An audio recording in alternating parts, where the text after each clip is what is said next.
This is Dr. Perry, and this is the fourth session of the Child Trauma Academy's 7-slide series.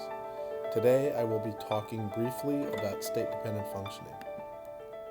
State-dependent functioning is one of the most important concepts in understanding how human beings function, and it's certainly one of the most important concepts when you're trying to understand children who've been impacted by maltreatment and anybody who's been influenced by a traumatic experience. Basically, if you recall, your brain has a whole set of important systems involved in keeping you in equilibrium. These systems, broadly considered the stress response apparatus, are continually getting input from the external world and from the internal world. And as that input comes in, your brain will process it at different levels and basically make a variety of, quote, decisions about what to do with that information to keep you in balance, to keep you in what we call homeostasis, and to keep you alive.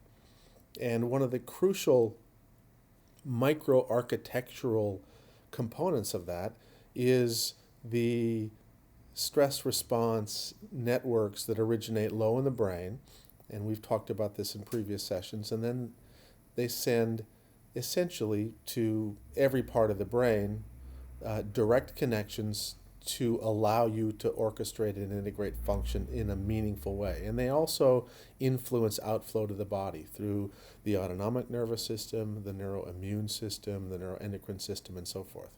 So you have this set of networks that are continually monitoring the world, and you have a set of networks that are continually able to act on that information. Now, one of the first things that happens is when your brain starts to get information that tells you what's going on inside and outside, is that there will be a determination about what parts of the brain you really should be using, what parts of the brain should be in control, what parts of the brain should be regulating and monitoring your functioning in that moment.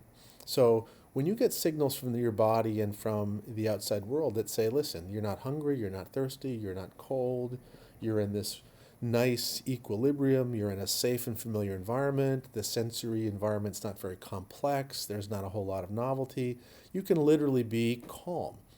And you use the parts of your brain that are most human, that are most complex, and that allow you to be future-oriented and think in essentially the smartest way that you can think. You can be creative and you can put things together that you had previously learned, and you can see them in a unique way. You can revisit them, you can move them around, and essentially this is a wonderful, wonderful reflective state that is responsible for the majority of human creativity and innovation. As you start to get signals from the world that it's a little bit more complex, that there's a little novelty out there, there's something I need to focus on in the external world, you get to an active alert state. And you start to use lower parts of the brain to control your functioning. And you move away from these higher, more complex, abstract thinking parts of the brain to parts of the brain that are more concrete.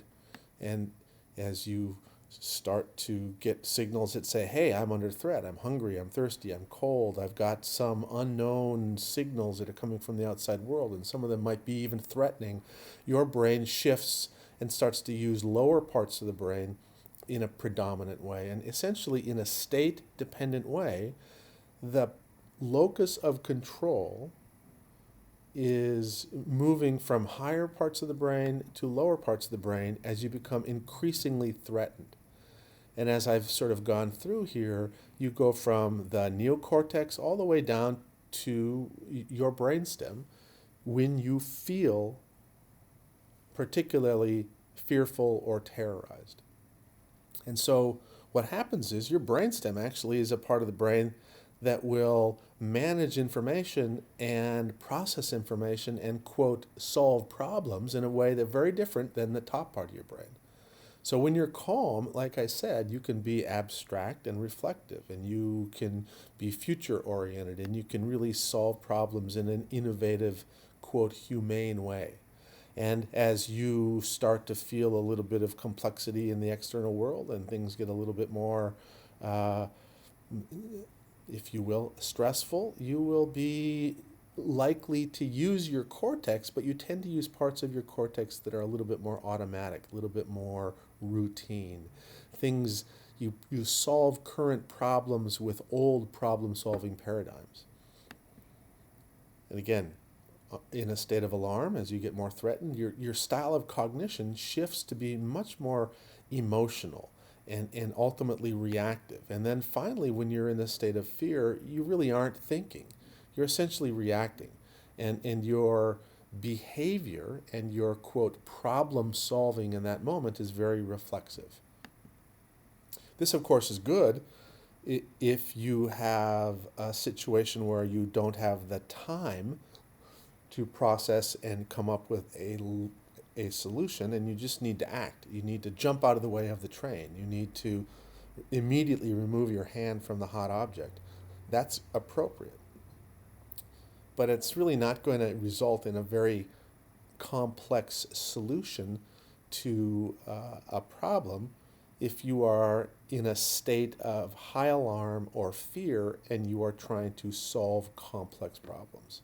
You will get categorical, in many ways, very black and white type solutions. You will not see things in a complex, nuanced way. And so, in a real way, it's if you looked at, if you would, the IQ that you could reflect when you're calm, it's going to be relatively high. And if, let's say, you have an IQ of somewhere between 120 and 100, you're a little bit above average. And all of a sudden you start to go out into the real world and everyday activities, you actually are going to solve problems in a way that's a little bit less intelligent than you would if you had lots of time to reflect on the issue. And the more threatened you get, literally, the dumber you get. And so people who are under threat, people who feel threatened, people who are in situations where there's chronic unpredictability, where there's stress and threat, will have problem-solving approaches that are much, much less intelligent than they could solve if they themselves had a more predictable situation, if they had more economic resources, if they had more housing stability, if they had more healthy relational supports. They would have problem solving that would reflect a higher IQ. And again, this is a crucial aspect of state-dependent functioning. All functioning, the way you think, the way you feel, and the way you behave, is going to be influenced by your state. Now, this is something that we see all the time in working with children and adults who've been impacted by trauma. Their functioning and their behavior and their decision making tends to be less competent, less capable, less mature than would be possible if the very same people were put in situations where they were safe. And again, we'll come back and talk about this in greater detail on many, many future of our clinically oriented case-based presentations for the 7-slide series. To summarize all of this, this table shows what can happen as you move from a state of calm down the arousal continuum into a state of fear. Your style of cognition shifts, the part of the brain involved in controlling the majority of your function shifts, your functional IQ shifts, and in future sessions I'll talk about the implications of this for creating contingency-based programs, creating educational environments, thinking about therapeutic interactions, and so forth. Bottom line, the human brain is a remarkable organ. It mediates all of our thinking, all of our functioning. But the way your brain allows you to have smooth motor control, the way your brain allows you to think and solve problems, the way your brain allows you to form and maintain relationships is all state dependent. And again, we'll talk more about this in detail on future sessions. Thank you for your attention. We hope that this is a useful resource for your clinical and academic work. And please feel free to contact us if you have questions about some of this content and would like some more resources to support your work. Go out, do good, and we will have another session for you sometime in the next couple of months.